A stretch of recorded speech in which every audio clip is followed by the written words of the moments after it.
Okay, here we are going over our photosynthesis notes. These are chapter 7. What are the reactants to photosynthesis? It's everything to the left of the arrow in an equation. So that refers to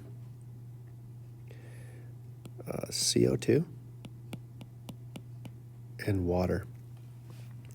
You can also say that light is required. What are the products? Everything to the right of the arrow. So that would include the energy of glucose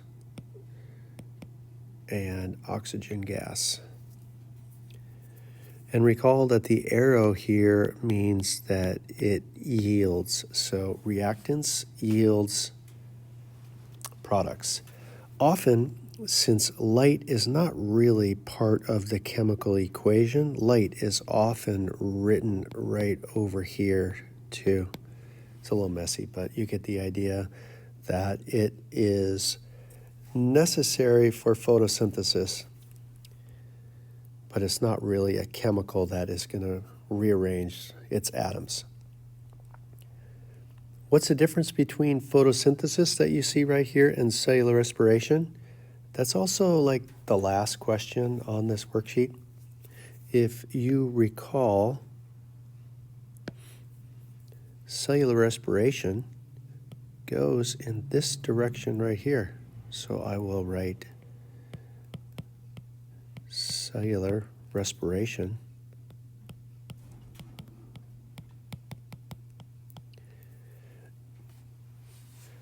takes glucose, oxygen, and it's going to yield as byproducts water, carbon dioxide, and instead of light energy, cellular respiration makes ATP energy. So they're the same reaction basically in opposite directions. Once you have one down, you've got the other. It just really goes in the opposite direction. Okay, we are diving into the chloroplast. I guess I'll answer this question here with you guys. Opposite directions.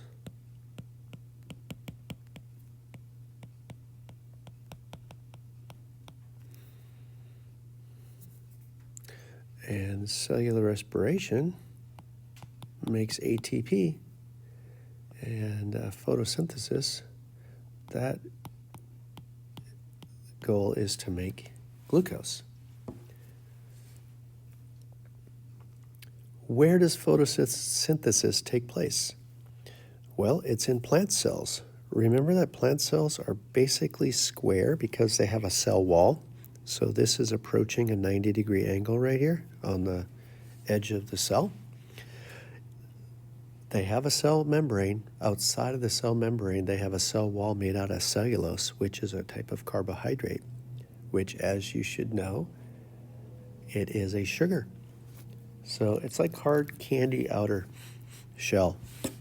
And inside of a plant cell, they have a green organelle called a chloroplast. And so we're taking that guy right there and blowing it up as a cross section so we can see inside. There are 2 stages for plants making their own food in the form of sugar. The first phase uses light, so it's called the light reaction. It's going to take light and water, and this is where plants give off oxygen.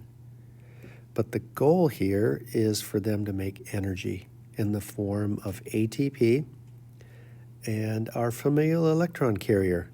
These blue dots that you see right here have a minus sign on them. That refers to a negative electron, subatomic particle of the atom. So these 2 are the energy molecules that are going to go to the next phase. Think of the first phase as a solar panel battery charger.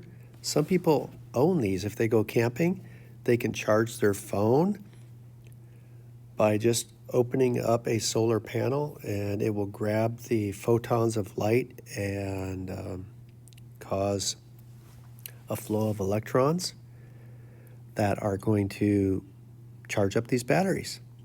That's what the light reactions do inside the chloroplast. They are going to strip the electrons out of this green pigment inside this inner membrane called the thylakoid, and they're going to put those electrons right there in the electron carrier. When these electrons are flowing in these membranes, it is going to be the energy needed to power the production of ATP. So ultimately, the source of all this energy is light. Light is going to drive these power molecules of ATP and NADPH. Let's answer some questions. Where does it take place? The organelle is called the chloroplast.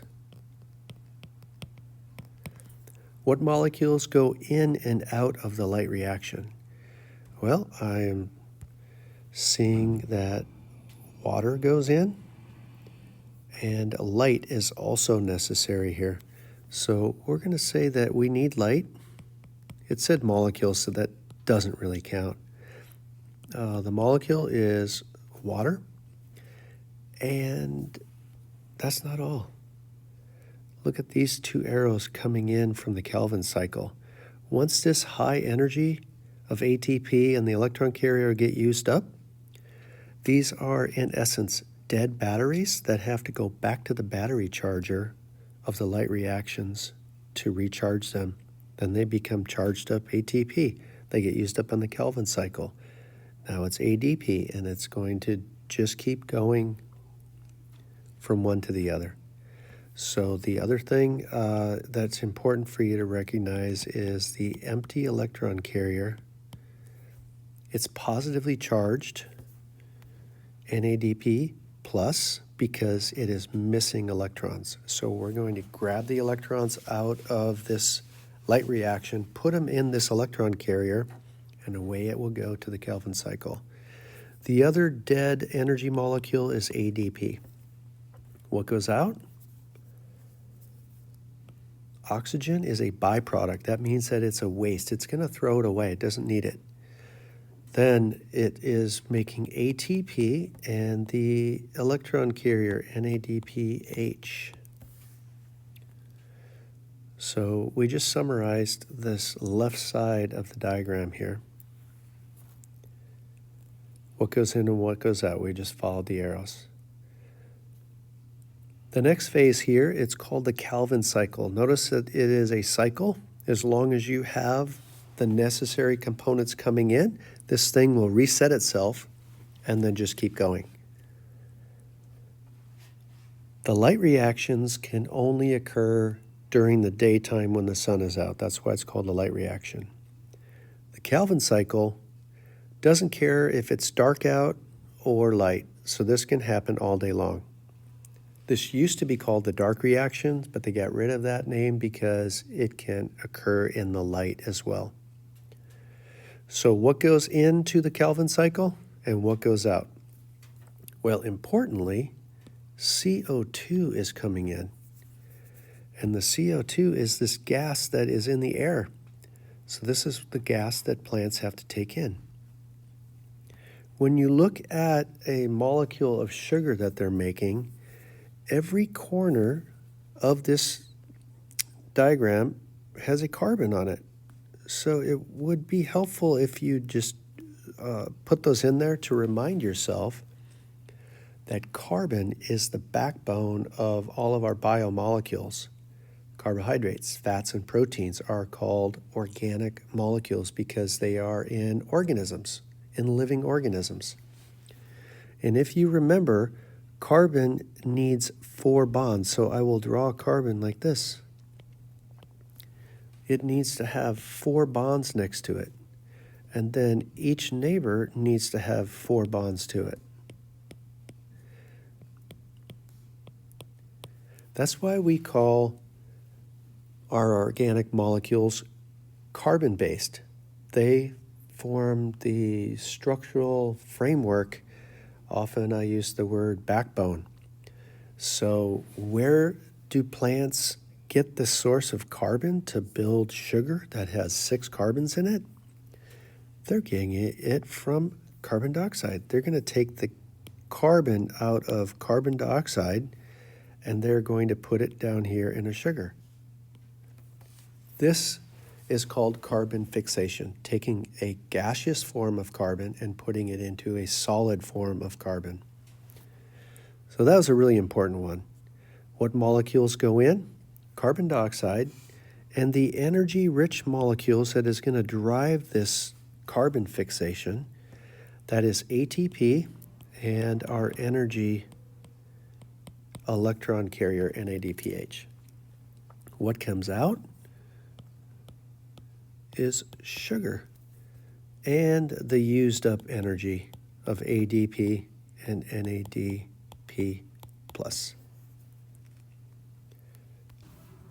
So in question 7, it's just an extension of question 6. The energy is in this. It's in the ATP, and when ATP gets used up, it becomes ADP, and the electron carrier is NADPH, and when that energy gets used up, that becomes the empty electron carrier, which is NADP+.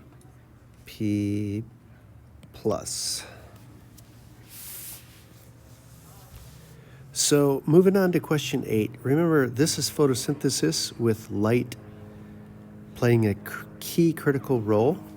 And in this picture, you can see that light is shining down into the inner membrane called the thylakoid. Inside of this membrane is the green chlorophyll. That's what gives leaves and plants their green color, as you see right there. Plants are very thin with their leaves so that they can get a high intensity of light striking the interior where these pigments of chlorophyll are located. And it is looking green because it is reflecting green. Things look that color because that wavelength of light is being reflected or bounced back to your eye. So reflecting green color of the visible light spectrum, and then basically all the other wavelengths of light are absorbed in one intensity or another. But green, for the most part, that wavelength of light is not absorbed, so that's why we see it. If you recall the acronym of this name, Roy G.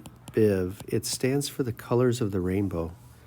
That is red, orange, yellow, green, blue, indigo, and violet. This side of the visible light spectrum, it is a very short wavelength like this, whereas the red side is a very stretched out wavelength. The sky is blue not because it is reflecting off of the ocean, but rather it is because this is the wavelength of light that is most abundant up in the air. It's bouncing off of particles in the air like dust, and it's ricocheting like a pinball in a pinball machine. That ball is stuck up there, hitting off all the bumpers, much like you have this short wavelength of light bouncing off of something, ricocheting, going off another direction, so that light is very abundant. And much of it comes back to your eye so you see it. But the long wavelength of light, it is not bounced around much because the wavelength, it passes on through this space. And so it is in smaller amounts, and so you don't see it as often. You do see red and orange after sunset, after the sun has passed the curvature of the earth. These long wavelengths of light can pass that long bend of the earth, and so those are the last remaining types of light. So you can see the rainbow of colors right here, and the one that is being reflected or passing through, right here it's passing through the leaf, or it's reflecting off the leaf right there. And that is green. So moving on. Question number 9. What happens to the electrons in chlorophyll after light strikes them, and where do they end up? So that takes us to this picture. As light is coming in, what it does is it strikes the actual atoms that make up chlorophyll. And I'm going to draw a picture right here with the nucleus of an atom containing protons, and then surrounding the nucleus, as we know, are electrons. So if I have 4 electrons drawn here with an E and a minus sign, meaning that they're negatively charged, that means that I would have to have 4 protons on the inside of the nucleus. Now, when light is going to strike an atom inside of the chlorophyll pigment, it energizes the electron. The term, it's called exciting electrons, and it makes the electron go from an orbit where you see this one here on the outer. It will go into another orbit higher up, farther away from the nucleus. So the positive attraction of the proton and the negative attraction of the electron is being weakened the farther they get away from each other, to the point where this electron itself might have enough energy to escape the orbit of the atom. That is how light is energizing the electrons in chlorophyll and making them leave chlorophyll. And they're bouncing down from one complex to another. To simplify it, they call it a complex. These are pigments inside of the protein embedded in the membrane, as you see the 2 layers of the membrane. So I think we can answer the question now. What happens to the electrons in chlorophyll after light strikes them? Electrons are energized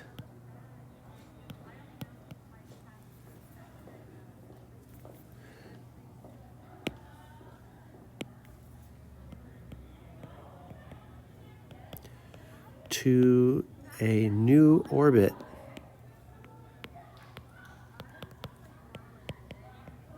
and can get lost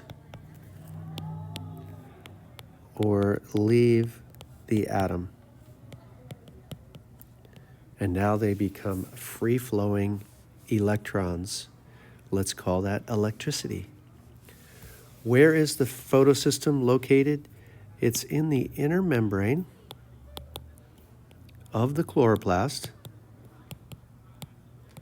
And this inner membrane, it is called the thylakoid membrane. The inner membrane. So in a couple seconds, I'll show you the picture once again.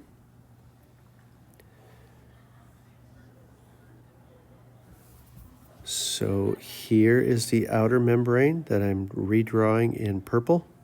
Membranes are 2 layers of fat. The inner membrane, it's right here in the stack of mint cookies. That is also made out of 2 layers of fat and embedded proteins in it. And so this is what it looks like. This is the thylakoid, that inner membrane, and then it has these proteins embedded inside of it. As the light strikes chlorophyll and this protein embedded in the inner membrane, it is going to excite the electrons, make them leave the orbit of the atoms that they belong to. Then they flow like electricity, and they're going to go to a primary electron acceptor.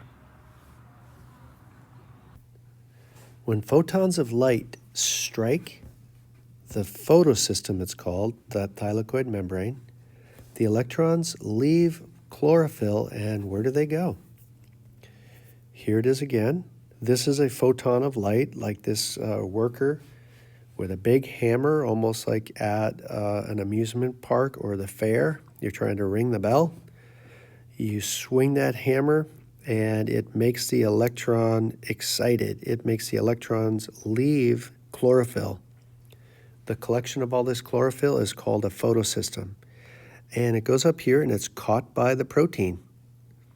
And then it goes down that thylakoid membrane, cascading down, and that's called the electron transport chain.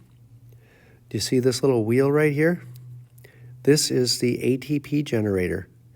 The flowing electrons are like electricity coming out of the wall, and it is going to power a device like a motor. And this motor here is going to turn and crank out ATP. Where do when photons of light strike the photosystem, where do they go? They go to the electron transport chain.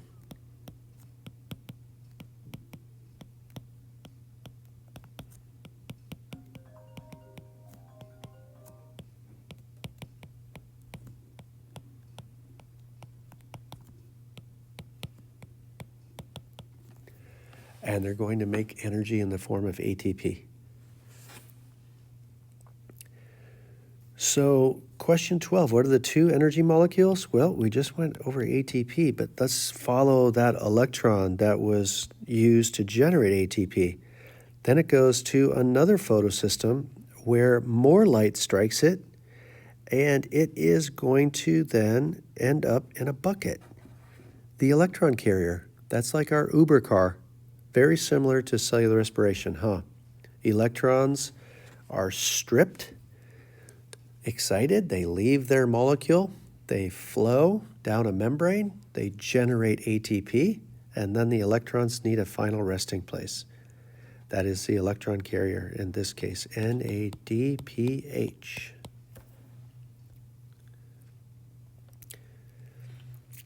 And this picture shows the detail of the inside of the thylakoid membrane. So this is the thylakoid membrane again. We are in the stack of cookies right there.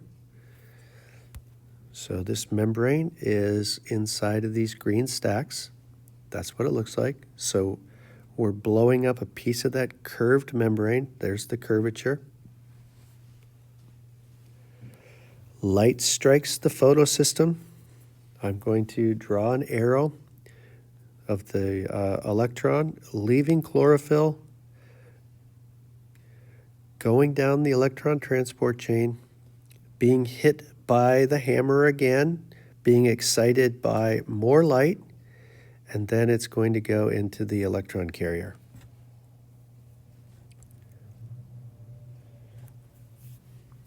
Why did we have all this flowing electron energy? It is to power the production of active transport. So this protein right here is going to pump hydrogens into this space with the energy of the flowing electrons. We are now creating this entire area that I'm shading here in yellow. We're filling this with hydrogens. It's getting more and more concentrated. We're making a battery out of the space inside of the thylakoid. So it's a charged up battery. When you pile ions on one side of a membrane, you are making a potential energy difference. That's what a battery is. So that required active transport.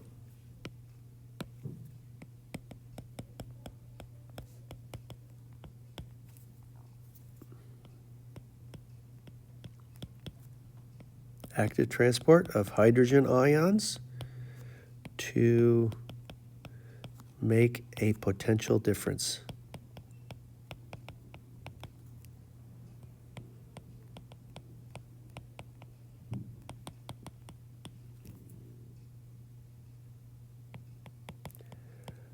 Like a battery. It's stored energy now. That was active transport. The second thing is passive transport.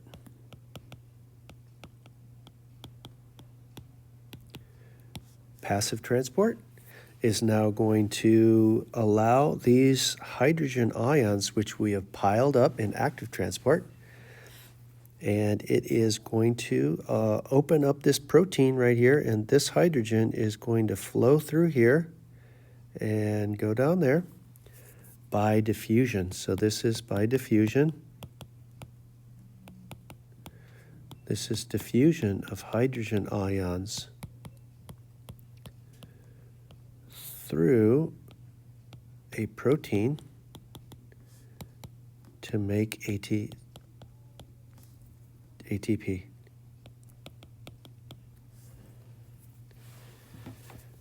This ATP synthase that you see right here, where passive transport just flows, no energy required, open the floodgates like water going down a dam, across a dam. It will turn an engine. ATP synthase is right here. So that's the ATP synthase to generate ATP. What two molecules are going to leave the light reaction and move the Calvin cycle? ATP and NADPH. See, the goal of the light reaction was to make that energy, and we just showed in detail how that's done. By active transport, the energy for active transport comes from the flowing electrons that were released with the help of the sun. Those flowing electrons are going to provide the energy to pump hydrogens against the concentration gradient to keep piling them up, to add more and more potential, like a battery. Second step, open up the ATP synthase protein, allow these to flow by simple diffusion. When they do, it's going to generate ATP.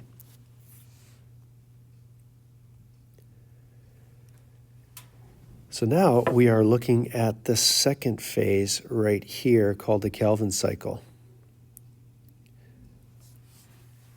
When you did the photosynthesis interactive, you recognized the three parts of this phase. The first phase is called carbon fixation. That's when you take this carbon in carbon dioxide and you are going to put it in the output, which becomes glucose. So there's a carbon there that will end up being a carbon down here. Now, this guy has to spin several times in order to get an output that has 3 carbons in it. And so it's going to be broken down into 3 parts.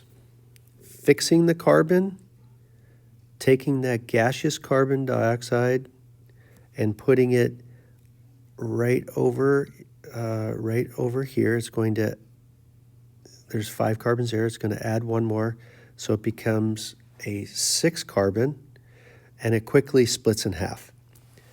So all you have to know is that it takes this carbon and puts it in a chain. It's adding an extra carbon to it.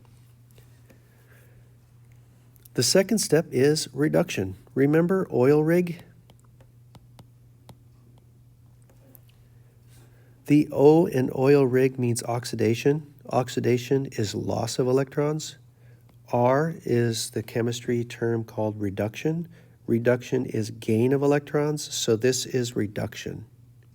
We are going to take the electrons that were in the electron carrier right here, those blue dots, and we're going to add them onto this molecule to make this molecule right here. You don't need to know the names of the molecules, like in this case it's G3P. And this G3P is the one that is output. This will then become glucose. It can become carbohydrates of other types, proteins, and even it can be changed into fat.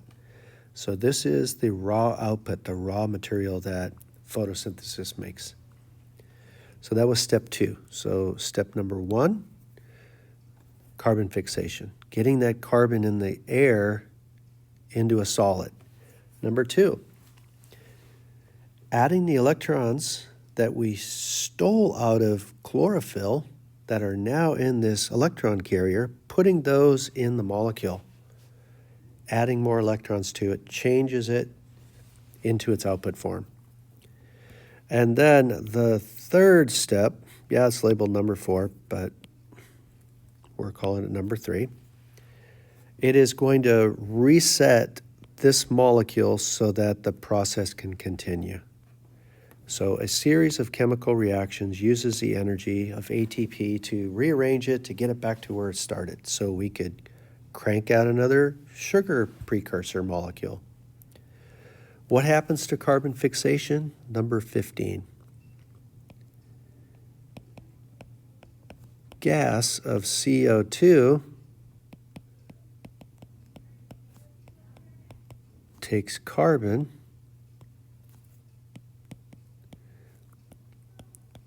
and puts it in a solid.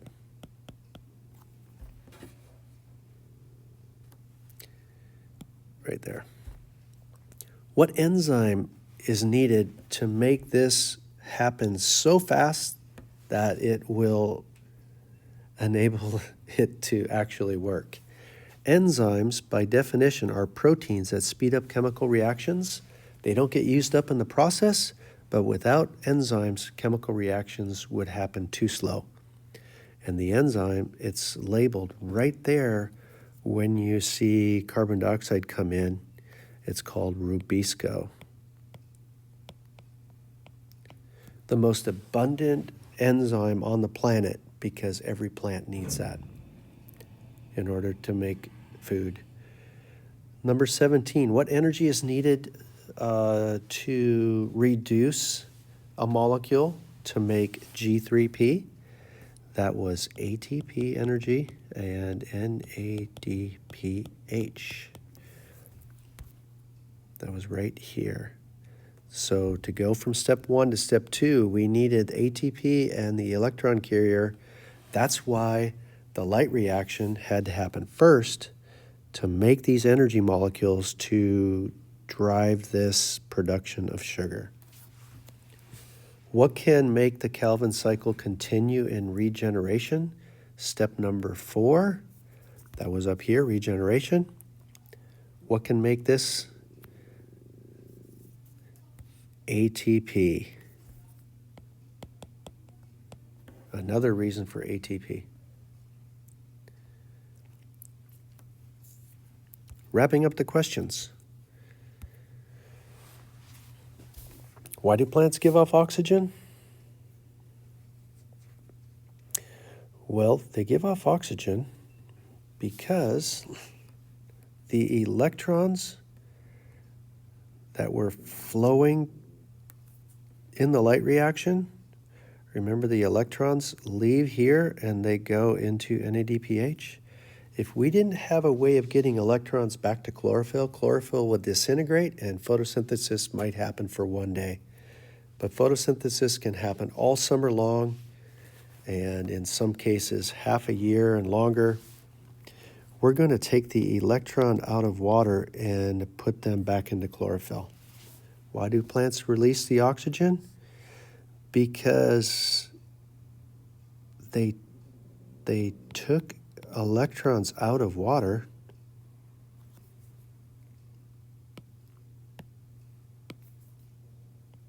and I'll write electrons E minus. They took electrons out of water and threw away the rest. And they toss out oxygen.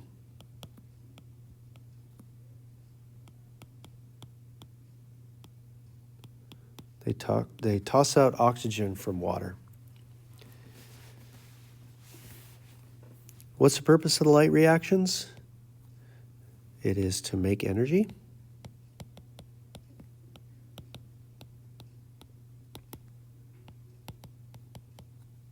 ATP and NADPH, the electron carrier. Why do plants need to take in the gas carbon dioxide? Right there. Why do they need to take in carbon dioxide? It's the source of carbon. The source of carbon for sugar. What's the molecule that plants make in photosynthesis? Sugar, glucose. It's C6H12O6. Glucose can be made from G3P, the name of this 3-carbon molecule. Name 4 other outcomes for G3P. Here they are.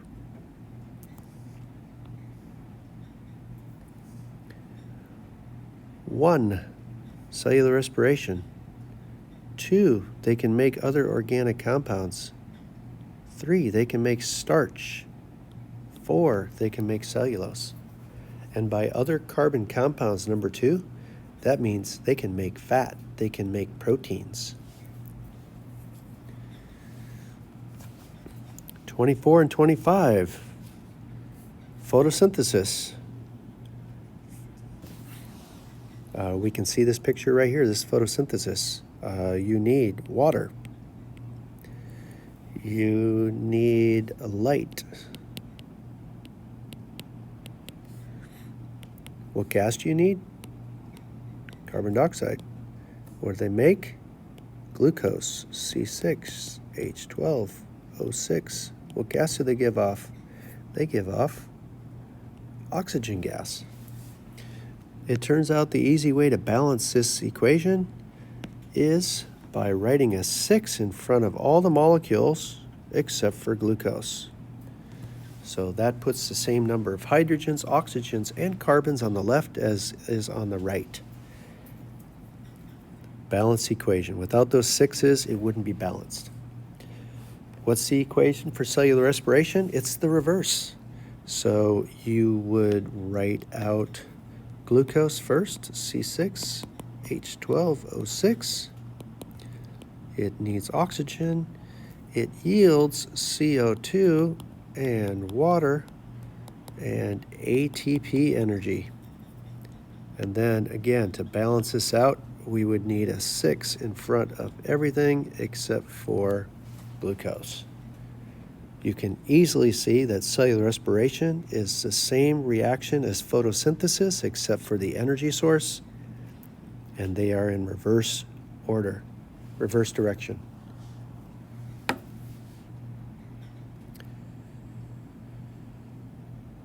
And that's it. This is chapter 7.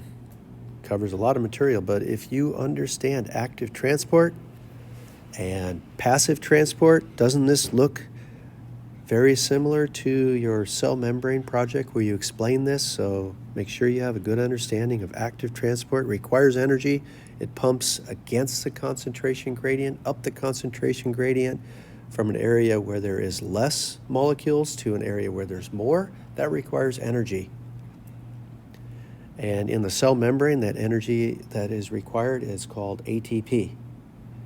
But the process of cellular respiration and photosynthesis, they make ATP.